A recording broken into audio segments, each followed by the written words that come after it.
Muito bem, aqui um recado para vocês. A IES Manutenção Predial executa serviços preventivos, corretivos e de emergência em prédios residenciais e comerciais, com fornecimento e instalação de equipamentos em geral. Faça um contato e também um contrato de manutenção global com a IES, 3276-3945. Vilmar Govinatsky, como é que está, meu amigo? Estamos recebendo agora o nosso grande amigo Sebastião Ventura, advogado. Ventura, que é uma boa aventura estar aqui nesse programa, né? Vai começar as trocadilhas, né? Não dá para brincar com ele, né? A gente tem que ser um pouco poético aqui, viu, Sebastião? Sebastião, que bom tê-lo aqui no programa. Primeira vez de uma série, né? Muito obrigado, Silvio. Satisfação estar aqui, Vilmar. Satisfação estar aqui com vocês aqui. E vamos lá, né? Vamos começar então, né? Vamos começar os trabalhos. Vamos começar os trabalhos. Na verdade, o Sebastião, nós trouxemos o Sebastião aqui porque nós estamos aí num processo de retomada da economia, né? Quer dizer, eu nem posso falar de pós-pandemia, porque a pandemia vai uma coisa que nós vamos ter que conviver muitos anos, com certeza. Assim como estamos convivendo com outras gripes e tal, e como isso acontece não só no Brasil, mas no mundo inteiro. De qualquer maneira, Sebastião, a retomada da economia, ela é um fato, né? Eu até acho assim, que o Brasil está surpreendendo, a minha visão, de economista, inclusive, porque eu esperava que nós tivéssemos uma decadência maior, por exemplo, assim, na atividade econômica, um nível maior de desemprego, mas não está acontecendo por enquanto isso. E aí? Veja, Silvio, eu acho que ainda é cedo para a gente traçar um diagnóstico definitivo. Estruturalmente, a gente vê aí nos últimos 12 meses que o IGPM vem galopando e vem galopando ligeiro, né? A inflação não é apenas algo sazonal ou estrutural ou pontual, é algo estrutural na economia brasileira. Somado a isso, a gente tem a questão do câmbio, né? O câmbio está nas alturas, né? E o desemprego ele está, sim, persistente, tá? Então, embora algumas atividades, os efeitos da parada não tenha sido tão relevante, eu não diria que nós já passamos a fase mais difícil. E por quê? Porque essa ajuda emergencial que o governo deu aí de 600... Que sustentou a economia. Tu pega isso na base do Brasil, que é uma base larga e pobre, né? Isso dá um poder aquisitivo e um poder de renda para a população mais carente extraordinário. E foi justamente esse aumento do poder aquisitivo da base que gerou esse aumento de preços em produtos alimentícios, né? Tu bota lá um camarada que só tinha Bolsa Família, né? Não tinha uma renda de sequer um salário mínimo e recebe uma renda de R$600 por mês, isso praticamente duplicou a capacidade de renda que o camarada tinha. Daí ele vai ali no armazenzinho, vai na quitanda da esquina, vai comprando produto, comprava um arroz que não tinha, comprava um feijão que não tinha, com mais frequência. Isso acaba fazendo com que a demanda sobre produtos alimentícios básicos aumente e esse aumento de demanda gera um aumento de preço, né? Agora vamos ver como é que o governo federal vai encarar essa questão agora no final do ano. Diz que vai até ali, o auxílio emergencial vai até dezembro. Será? Será? Vai ter agora aí a tal da Black Friday, vai ter Natal, né? Verão as pessoas gastam mais. E aí? Como é que vai ficar? Então eu acho que nós temos ainda muitas dúvidas no horizonte que nos fazem ter um pouco de cautela sobre as perspectivas brasileiras quanto ao futuro de curto prazo. Agora, num balanço que se faça, Sebastião, em termos dos indicadores que hoje se apresentam, e são, assim, um pouco, não digo confusos, mas complexos para a gente entender como telespectador, como cidadão, não é, que, na verdade, não vive o dia a dia da economia, né, e tem outras atividades, mas é um consumidor e é uma pessoa que precisa de geração de renda, precisa de dinheiro, não é? Então, vários indicadores que se apresentam. Por exemplo, há uma retomada no crescimento do emprego. Estão dizendo que na ordem de 18% daqueles empregos que foram perdidos, 18% já estariam sendo retomados. Mas 82 seguem extintos, então. Pois é, exatamente. Tá. Então, mas é um indicador que, pelo menos, é positivo. Pior se estivesse aumentando o desemprego ou se tivesse estagnado o desemprego. Há um indicador também, aí nesse caso negativo, da falta de insumos, da falta de materiais. Eu já estou presenciando isso também. Construção civil? Construção civil, a parte eletromecânica, etc. Está faltando insumos e equipamentos. Tá? Com isso também os preços estão aumentando.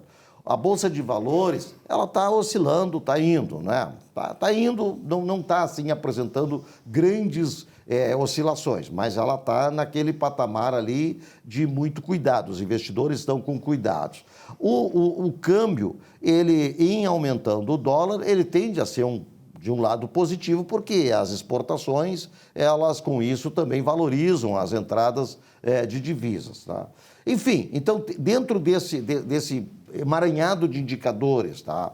Dá para a gente dizer, claro, e tem mais esse indicador assim, de que o auxílio emergencial, que vai terminar, pelo menos até agora está indicado que vai terminar em dezembro, que é R$300, né? Se vai continuar ou não. Dentro desse emaranhado todo de indicadores, de possibilidades, de perspectivas, tá?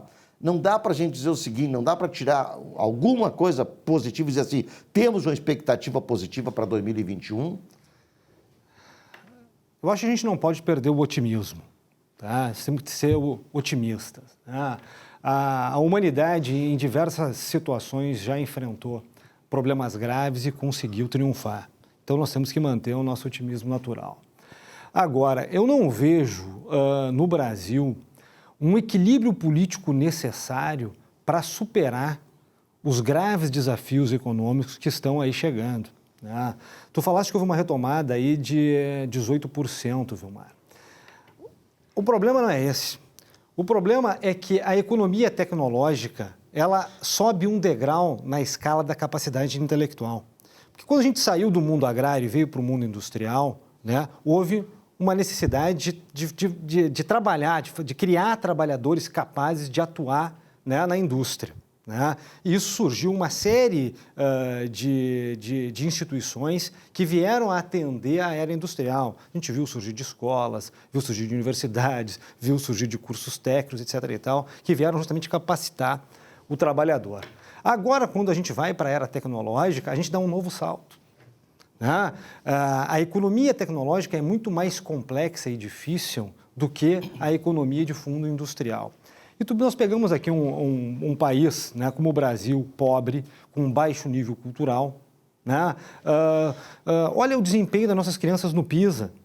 É triste, é lamentável. Né? E como é que nós vamos trabalhar com tecnologia, como é que nós vamos trabalhar com lógicas de programação se nossas crianças não têm acesso não conseguem fazer as equações matemáticas mínimas? Né? Então, eu vejo que o Brasil precisa fazer uma reversão de curso. Né? Para onde é que nós estamos indo? Nós estamos indo para o caminho errado, nós temos que fazer um investimento, porque, vamos lá, o que o mundo tem falado é o seguinte, ao invés de títulos, nós precisamos de habilidades. Né? Os americanos falam, it's not degrees, it's skills. Então, a gente tem que começar a preparar tanto as nossas crianças como a população economicamente ativa para conseguir navegar no mundo da tecnologia. Né? E a gente vê aí um governo que fica enredado em assuntos menores, gosta de criar polêmicas pequenas e não está cuidando do macro. Né? Veja que ontem ou anteontem, o ministro Paulo Guedes falou o seguinte, olha, se a gente não cuidar de algumas variáveis econômicas, há um risco de hiperinflação muito forte. Tá? Quem e os senhores acompanham a cena política há um pouquinho mais tempo do que eu, sabe que algumas declarações não acontecem por acaso. Não acontecem por acaso. São sinais. Né? Então, o que houve ali, houve uma mensagem cifrada para o mercado. O ministro da Fazenda olhou e disse, olha, há riscos aqui. E nós temos que tentar, com as forças que nós temos aqui, né, tentar controlar, debelar esses riscos para que isso não cresça. Essa foi a mensagem que foi dada. E eu espero e torço, como cidadão, que o Brasil encontre um melhor equilíbrio. Né? Que ao invés da truculência, nós optemos pelo entendimento. Né? Porque só o entendimento trará as soluções que o Brasil precisa. Me diz uma coisa, nessa questão do entendimento aí, como é que... Porque, na verdade, eu acho que tem duas coisas que tu falaste, uma coisa muito interessante, que o governo não está cuidando como deveria da questão macro, né?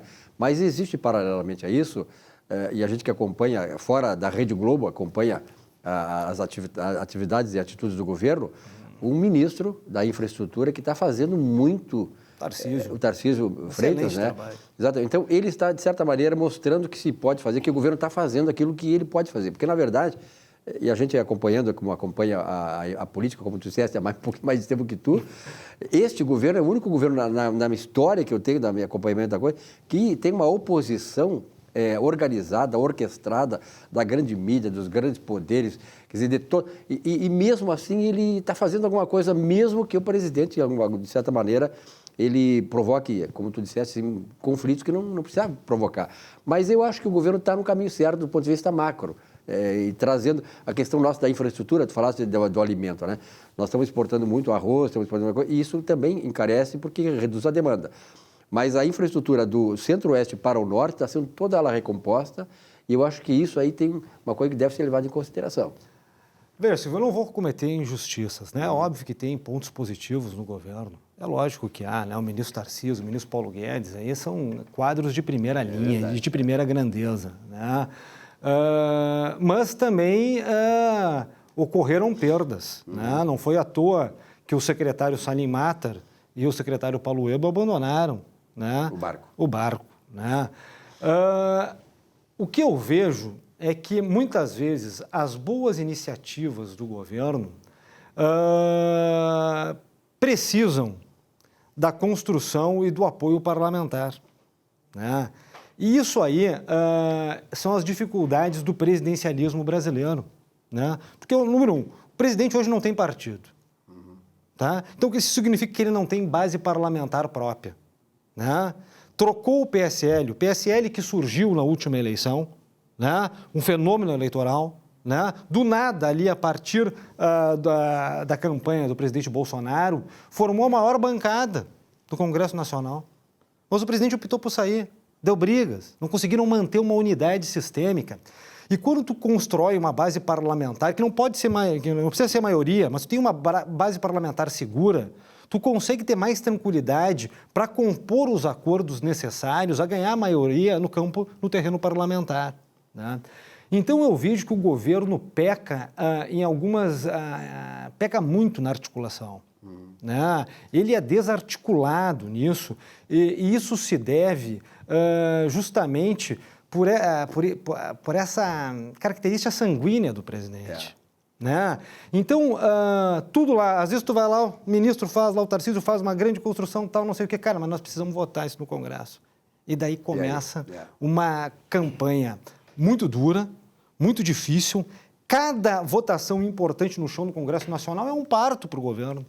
E por que é assim? Porque o governo não tem maioria consolidada, né? Então, eu vejo que sim, existem pontos positivos, o governo tem quadros qualificados, mas muitas vezes a mensagem do Planalto ela é truncada, né? E isso, ao invés de auxiliar a dinâmica do processo político, acaba por prejudicar. Quer dizer, o grande problema do governo é o próprio governo. Sebastião, obrigado pela tua presença aqui. Virá mais vezes, eu acho importante passar essas mensagens. Está um debate fantástico, né? Exatamente. Passar essas mensagens importantes para o nosso telespectador aqui do Economia e Desenvolvimento, que é uma coisa, né, que tratamos aqui, a questão macroeconômica. Mas já acabou? Já acabou? Sim, já acabou, né? Mas quando eu estava aquecendo aqui... É assim que é bom. É assim que é bom. O telespectador fica com vontade de que ele venha mais vezes aqui, assim que tu virás, tá? Silvio, Mar, foi um prazer. Estou sempre à disposição aqui para colaborar. Um abraço, então. Um rápido intervalo, já voltamos com o nosso Economia e Desenvolvimento. Até já.